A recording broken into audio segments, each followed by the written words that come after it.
Pemirsa, Badan Narkotika Nasional Provinsi (BNNP) Bali merilis kinerja bersama jajarannya selama 2021 lewat format podcast. Terkait hasil sitaan barang bukti, khususnya ganja, BNNP lebih banyak dibandingkan yang diungkap kepolisian di Bali.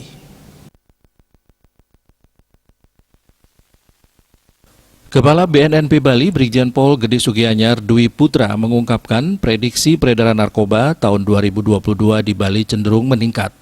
Hal ini disebabkan faktor pandemi COVID-19 yang berdampak pada sektor ekonomi masyarakat Bali. Apalagi pariwisata Bali diprediksi tidak akan pulih dalam waktu dekat.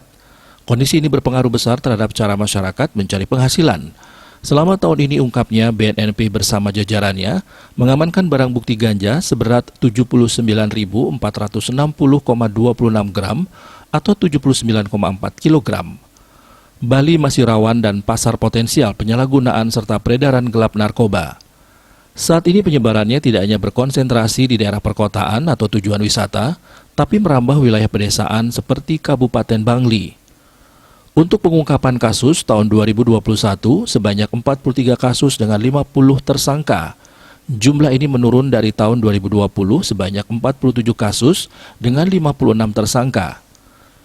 Secara rinci, barang bukti yang diamankan yaitu sabu 2,8 kg, ekstasi 106 butir, ganja 79,4 kg dan 1 pohon ganja, DMT 1,1 kg dan ganja sintetis 138,53 gram.